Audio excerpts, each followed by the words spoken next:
Today I'm going to share something with you that has truly helped transform my life, both as just a woman aging into her 50s and as a personal chef. And that is about counting macros. And counting macros is something that I personally have used myself to help me lose and keep off weight. And it's also a wonderful tool I use for my clients when I am their personal chef.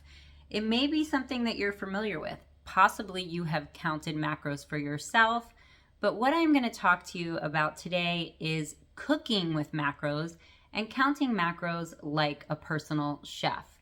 If that's something you're interested in, make sure you hit the like button, subscribe, and follow. Now, most people know how to count macros, but they don't actually know how to cook with macros. So a lot of times when people are tracking macros, they will use a lot of processed foods, or they just keep it very simple so they don't have to complicate things. And I want to make it more simple for you. I want to simplify it so you can not be so overwhelmed when counting macros, but also incorporate it into your lifestyle. Ultimately, if you do track macros long enough, you should be able to transition into more of an intuitive eating pattern. Now, I've been a personal chef for many decades, but for some reason, my weight was just creeping up and it wouldn't stop.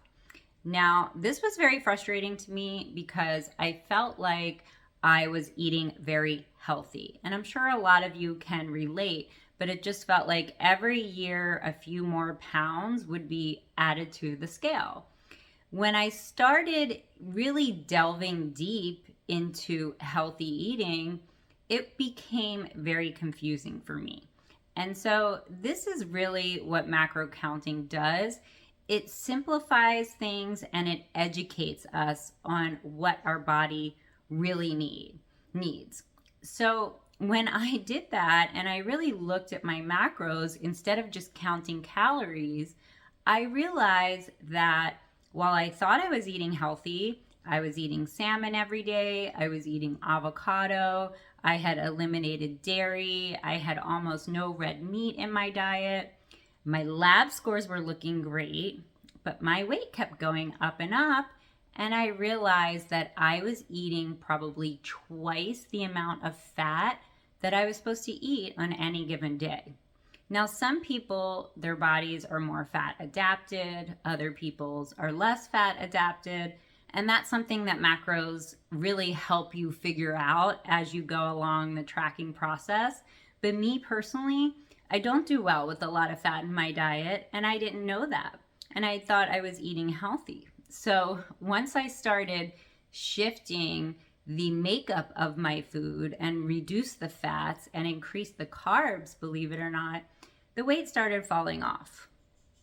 Now, this is something that over time I've been able to keep up, but initially it did require a bit of work. And I can see how some people would feel overwhelmed if they were not familiar with this process. And so I want to come in and I want to help you guys because my clients as a personal chef have had me be available to them to really help them get on track with their meals. For example, let's say they say to me, Jessica, today I need 140 grams of protein, 80 grams of fat, and 150 grams of carbs. I can develop a menu for them that helps them fit all of these these macro needs. And I want to show you how to do that too. So think about it this way. One of the things that I talk about when we're talking about counting macros is it's almost like putting together a puzzle.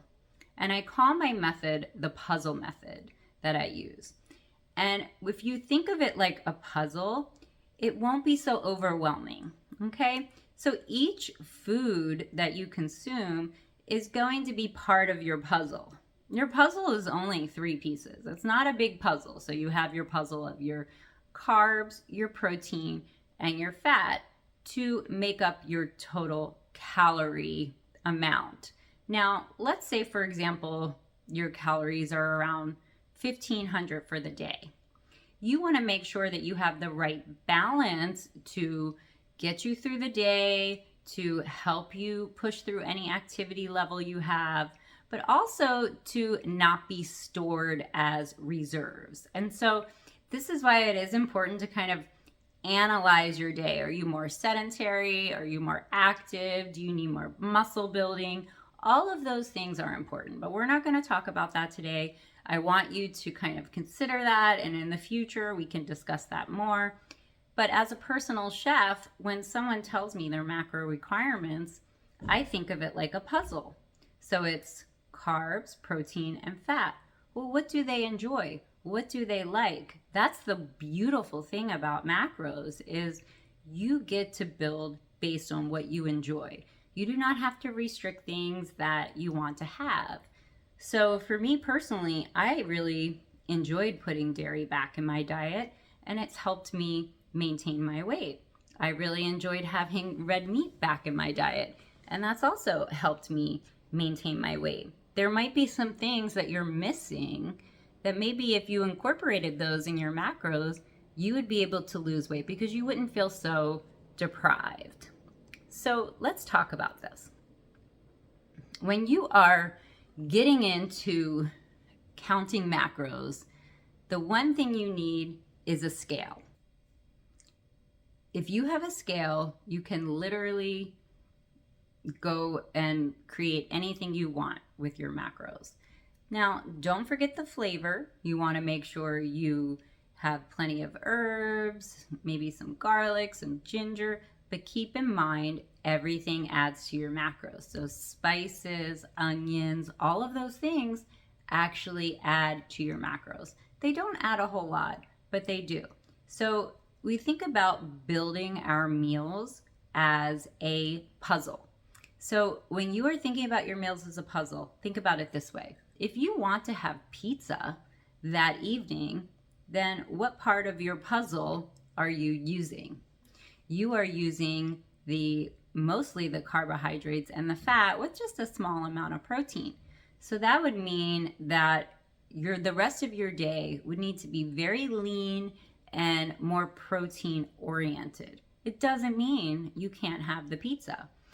And the wonderful thing about macros is they are like a weekly kind of balanced portion. So if one day is carb heavy, then the next day can be more protein heavy.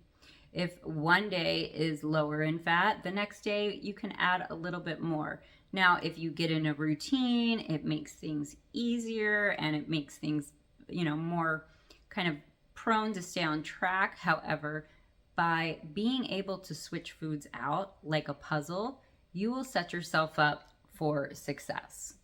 So think about it this way. Let's say, you see chicken and broccoli on a meal prep menu. You don't have to have chicken and broccoli. You could have steak and asparagus. You could have, fish and salad. You could have ground beef and another vegetable. So think about it that way.